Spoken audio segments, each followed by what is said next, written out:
Broadcasting from the Phoenix Convention Center, a Turning Point USA event.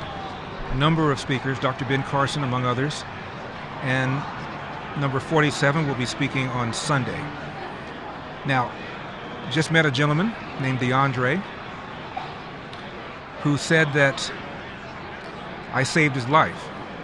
And I don't recall jumping into a pool and pulling anybody out, so I asked DeAndre to sit down and tell us about it. DeAndre is from Detroit. Tell me about your story.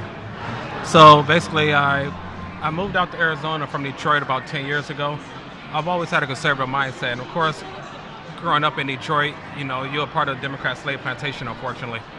And I had an entrepreneurial mindset. So I looked for a city that's growing for entrepreneurs, and I came out to Arizona, and I just started, really started to struggle. I had no idea what I was going to do. I just wanted to get away from that environment because it was all toxic. So I started struggling financially. I had no idea what I was going to do. I ended up homeless because I was living in my car, to the point where I remember living in my car, and my brother sent me some money to get some food because I haven't eaten for 3 days. And I walked outside of Walmart. This is back then when they had just Western Union and things like that. And as I'm walking out, my car got repossessed. So I sat there on that bench, and I thought about going back home, but I wasn't really welcome because I was starting to come out as a conservative. So I spent a lot of time in the library. Prior to that, I thought about taking my life. I was on the verge of taking my life. And listening to people like you introduced me to Thomas Sowell. So me being homeless, I lived in the library basically. That was the only place I can go, that I could stay there all day without getting kicked out because I didn't have nowhere else to go, and I was sleeping outside afterwards. And the thing is, people don't even know about this story. Some people know, but a lot of people don't know because I was ashamed to tell it. And being a black conservative, everybody turn their backs on you. They call you all these terrible names. These are people that helped raise me, and it's pretty sad. And I'm happy to say that, me living in the library, just studying up on Thomas Sowell and Walter Williams, and watching your radio show every day, you were the first person that got me to open up my eyes. And me continuing watching your videos as I'm sitting outside on the bench really kept me going. And that got me connected with, people like the Candace Owens and just you name the person. Now I'm as vocal as I can be. I ran a successful business. I just kept my grind going. And I stopped. I started to ignore the naysayers because you experienced that too. Oh, yeah. So, hearing stories like that from you gave me the momentum, and it gave me the motivation to just keep going and not give up on life. But it was a struggle, being a black conservative, it was a struggle at first. Now I'm happy to say that I created a successful business. I've been waking up a lot of my family members. My parents are on my side. They're hardcore conservatives. So you turned your mom and dad around? Yes. My mom was already open to it. She called me up one day and she said, I really hate Trump, and she's a Christian. She said, I cannot have hate in my heart. So I started listening to him, and what he's been saying has been making some sense to me. I said, Mom, that's what I've been saying. I agree. It took a while for my dad to come on board, but I just started, now I made a name for myself on social media, and I don't care. At first, I would just be quiet about it because I would be afraid of the backlash, and I would just throw out little hints. Now I don't care. I'll throw on a MAGA hat and just post pictures every day about it. Now, when you say that your family essentially just dumped you because you came out as a conservative, they just stopped talking to you? Yes. So I had some very close cousins of mine that they just blocked me off of all the social media. They said, basically, don't bother coming back to the family reunion. You have been brainwashed by these Klan members, these white conservatives. They're going to hang you out here. They're going to hang you by a tree. And I'm trying to tell them, these are some of the nicest, most considerate, genuine people that I've ever met. The only time I experienced racism is through the people that are closest to me. Bro, you guys are the racist ones. It hurt. I would say it did hurt. Now, this was before Trump. This was actually in 2018, so Trump was already in office. 2018 is when I had the awakening. And I see. So before that, you were left wing? Yeah, before I was left wing, but I was open to conservative views, and I started listening because I already started listening to you, and then I moved out here, and then once 2018 came, and I started seeing how the fake news really operates, and as soon as I started stating my conservative views and all the backlash that I received, I knew I was on the right side. Now, when you say you moved out to Phoenix, why did you choose Phoenix? I was looking for a city that's growing for the opportunity because I always had an entrepreneurial mindset, and it was either Phoenix or Atlanta, and there's no way I'm ever moving to Atlanta.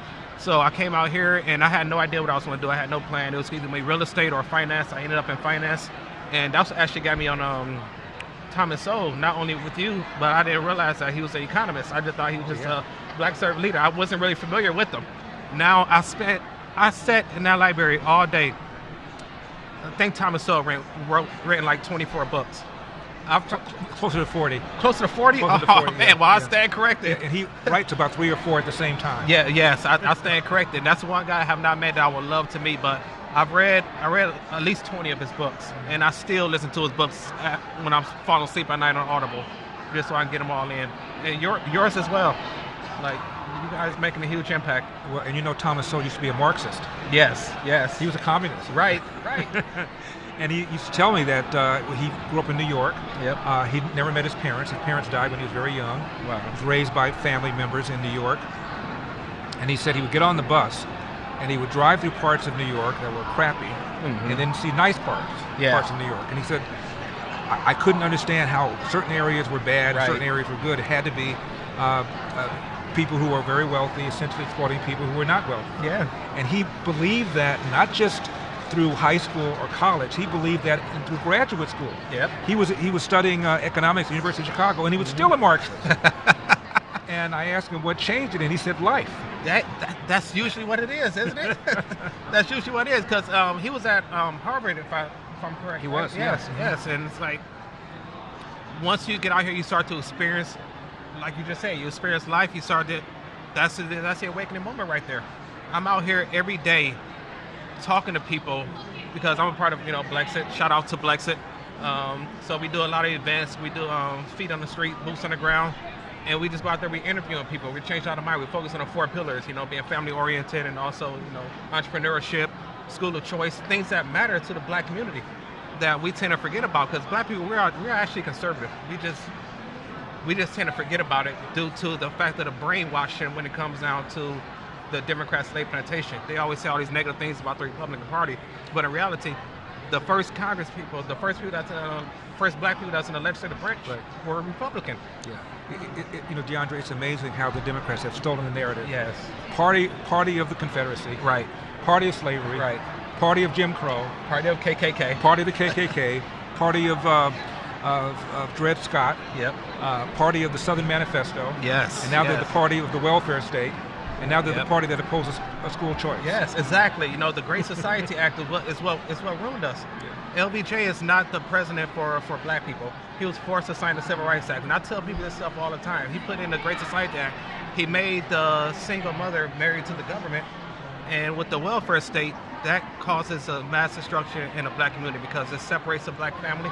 And that kid is 20 times more likely. Like, the numbers. Like honestly, I call you the human Google. I'm just gonna throw it out there. You know the numbers better than I do. I've been called worse. The human Google. I'll take the human Google. Yeah. You're 20 times more likely to end up in prison. Like, you have to have a black father in the household, and their goal is to emasculate the black man and put him out there in the street and have the mother married to the government. Yeah, being called the human Google is better than me calling the black face of white supremacists. Oh my God! So I'll take that. That baby, I wasn't as mad. You were probably furious about that. Talking about the LA Times thing. Actually, her name is Erica D. Smith. She now works for Bloomberg. Mm-hmm. I wasn't furious. Really? No, I consider the source. She's an idiot. Oh man, I was furious about it. I'm like, this is disgusting the way they. It was disgusting, and I think it backfired on her, and it backfired on the people that feel that way because it made them look ridiculous. You can't make an argument. You can't tell me I'm wrong. Here's why I'm wrong. All you're doing is calling me a name. It means you're out of ammo. Yes. And being a black conservative is a white leftist worst nightmare. They can't stand it. A black person is standing up for their own belief because, especially someone in your position, I mean, you are influencing a lot of people. And that's one thing they really hate. They have to keep us in a Democrat slave plantation. That's the reason why they're trying to replace us. Well, and that's the reason for the anger, DeAndre. If it weren't for the fact that I'm effective and you're effective, they wouldn't be angry. Yeah. So, yeah. so we're winning. Yes, We're exactly. winning. Yeah. Which is great. Only uphill from here. DeAndre, thank you very much for coming on. Thank you so Appreciate much it. for having me on. God Larry. bless. I appreciate it. I love Detroit. Yes. The last remaining member of the Four Tops just died. That's my favorite R&B group. Really? Four Tops, yes. Oh my gosh. And you know, your town is Motown. Yes, my grandmother's Legendary Platters. You probably heard of her, Lady D. She was a singer, the lead singer for Legendary Platters with Motown. Oh my God. So yeah, Smoke that's what Detroit was. Detroit. Smoke gets in your eyes. Isn't that the Platters? Yes. Yeah. Yes. All right. All right, That's DeAndre, great. thanks for coming on. Thank you so much. God bless. Larry. I appreciate it. All right. Thanks for watching these clips from The Larry Elder Show. If you enjoyed this content, be sure to subscribe to my channel and hit the bell icon so you never miss a moment. More thought-provoking discussions are just a click away, so stay tuned, and we'll see you in the next one.